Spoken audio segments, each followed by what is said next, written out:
Hi there. What if I told you the whole world was not built on money, but on ownership?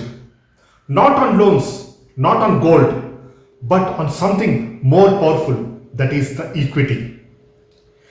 It built empires, it launched the revolutions, it turned garage startups into the trillion-dollar tech titans. And it might be just the most misunderstood concept in finance today. In this video, I will take you through the wild ride from the kings funding their ships to billionaires funding their rides to show you how equity has changed the whole world and how you can be part of it too. Stay till end because it isn't just the history, it is your future. Long before the Wall Street existed, before the stock tickers or the IPOs, the equity was already at work. In 16th century, merchants in Europe were absorbed with exploring the new lands, but expeditions were crazy expensive and insanely risky too. So instead of funding them alone, they formed something called as joint ventures. Multiple investors pooled money to fund ships which came to India, America, and Africa. In return, they got a share of huge profits.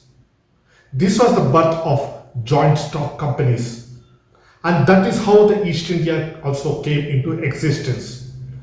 And the idea that could own a piece of something bigger.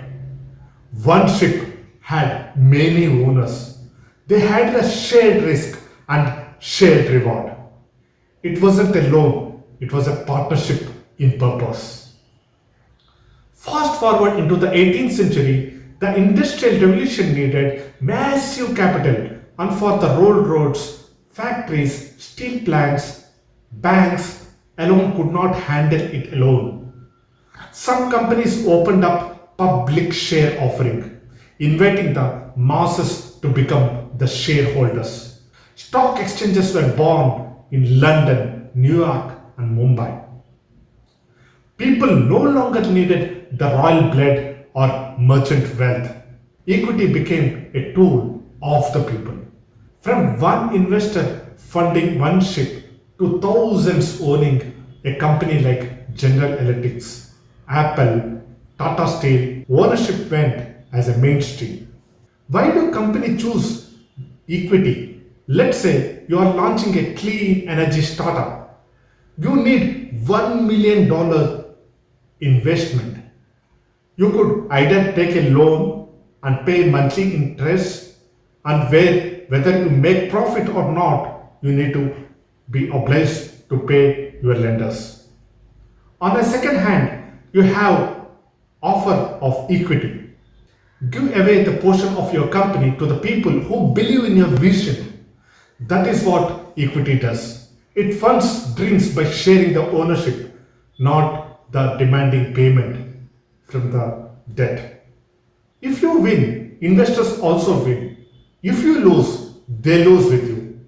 That is why it is risky capital.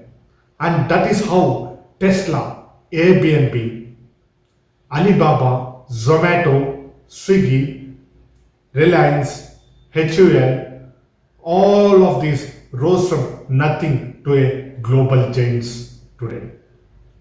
They didn't borrow, they shared their journey through equity. Today, if you see, equity is a part of pop culture. Have you seen Shark Tank? Entrepreneurs pitching for 100k for 10% of equity? What does that really say? What they are saying is believe in my dreams, own a piece of my future, and the investors, they don't just give money, they bring expertise, networking, and trust. It is not just a loan, it is a leap of faith. That is how the companies like Uber, Stripe, Spotify exploded in recent times. The early investors took the risk and the entity made them into billionaires. Equity is no longer a finance term, it is a language of belief and financial growth and freedom. Here is the best part. Today, you can own a slice of global companies with just few clicks. With the apps like Robinhood, Zerodha, Grow, Atro, Renault, or TradingView, the stock market is just in your pocket. From the San Francisco to the Singapore, from the Nairobi to New Delhi, the equity is global, inclusive, and real. And you can be the owner of Samsung, you can be the owner of Apple, you can be the owner of Toyota and Nestle and Hindustan Liver, say any company that is being publicly listed, no matter who you are. Equity is no longer for the elite people, it is just for every one of us. Equity matters because it fuels the innovation. New ideas get generated, wealth gets created, investors grow with the company, and accountability. Owners care, owners drive the change. Equity is also a democracy of finance. Ownership is no longer locked in the boardrooms. Whether you are a founder or raising the funds or an investor buying your first stock, equity is how you shape the future of this economy and the world. So, next time when you hear the word equity, don't just think about them as stocks. Think ships sailing across the oceans. Think factories, founders, and future tech. Because equity isn't just about money, it is about believing, building, and belonging. If this has opened your eyes and smash the like button, subscribe for more finance stories made simple, and drop a comment. Which company would you love to own 1% of? Because in this new world, you don't have to dream of riches. You can own a piece of them.